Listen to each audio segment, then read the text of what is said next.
The first thing I noticed when I came back was the sign. Not immediately, I was still moving carefully, the way you move 6 weeks after surgery when your body has been opened and closed and is still deciding whether to forgive you for it. My sister was driving. I was watching the city pass through the passenger window, relearning the ordinary texture of being outside, when we turned onto Meridian Street and I saw the building. Our building. Mine and Marcus's. 4 stories, glass front. The name we had chosen together 3 years ago displayed in brushed steel letters above the entrance. Except the name was different now.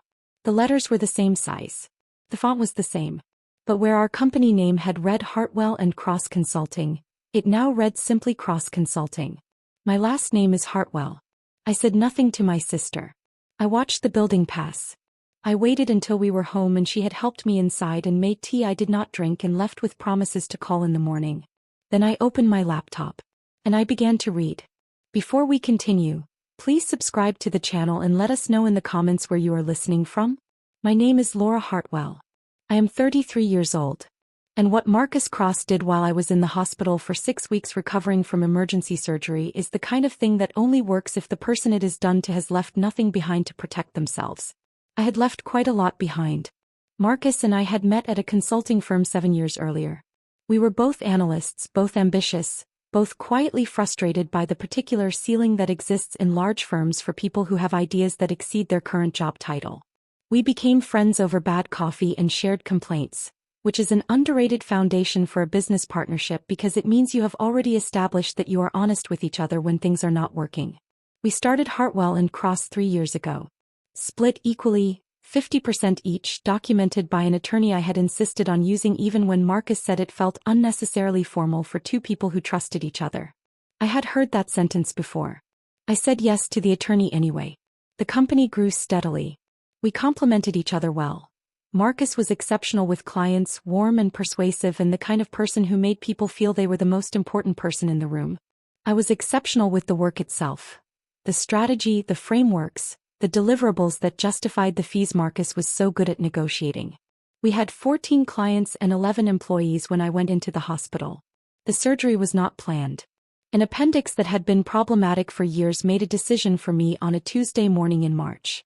And by Tuesday afternoon I was in recovery being told I would need 6 weeks of limited activity before I could return to full function. I called Marcus from the hospital bed that evening. He said all the right things. Take your time, we have it covered, focus on getting better, don't think about work. He said it with the warmth that had always made him effective with clients and with me and which I had never had reason to question. I handed him my login credentials for the client management system. I gave him access to the operational accounts. I told him where the active project files were stored. I trusted him with everything that needed to be trusted because we had been partners for 3 years and I was in a hospital bed and I did not have the energy to be cautious. That was the only mistake I made. And it was one I had partially anticipated and partially protected against 3 years earlier when I had insisted on an attorney. The sign was the first thing. The second thing was an email from our largest client, forwarded to my personal address by their account coordinator, a woman named Teresa who I had worked with directly for 2 years and who sent it with a note that said only, "I thought you should see this." The email was from Marcus to the client. It announced a leadership restructure at the firm. It said that effective immediately Marcus Cross would be serving as sole principal. It thanked the client for their continued partnership with Cross Consulting. Cross Consulting. I read it twice. Then I called my attorney. Her name was Diana Park. She had drafted our partnership agreement 3 years earlier and had, at my specific request, included a clause that I want to describe carefully because it is the thing Marcus had forgotten.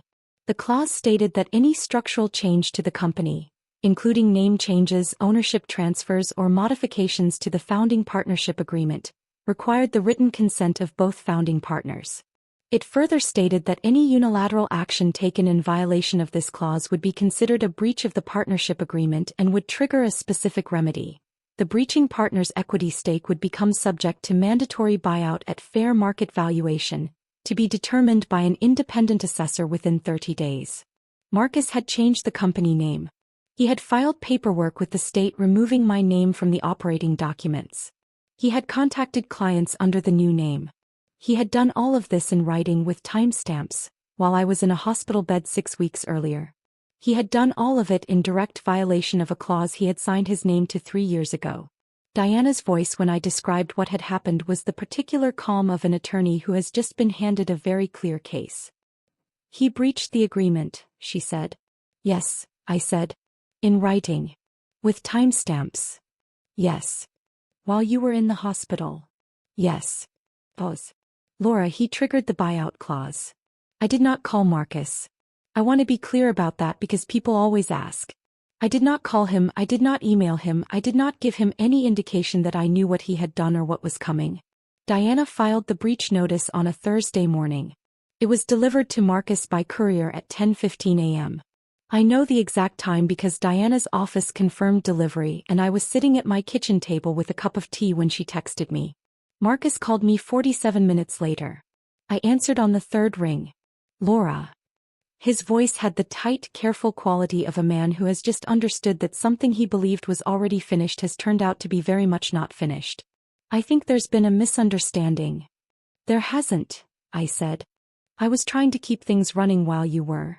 You changed the company name, I said. You removed me from the operating documents.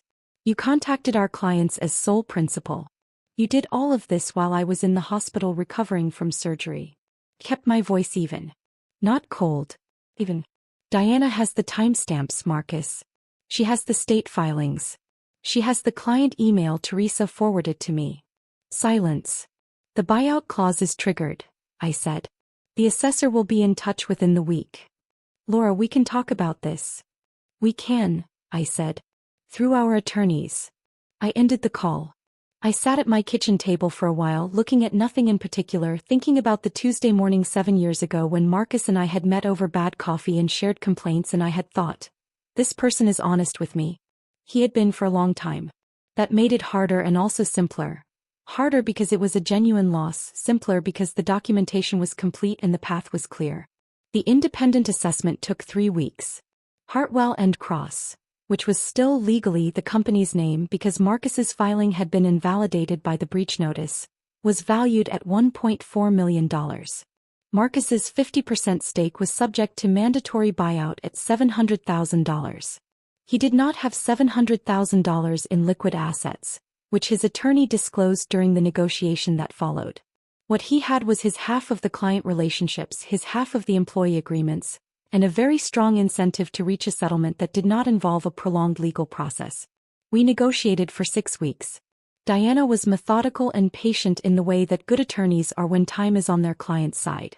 The settlement gave me full ownership of the company, the client portfolio, and the operating infrastructure.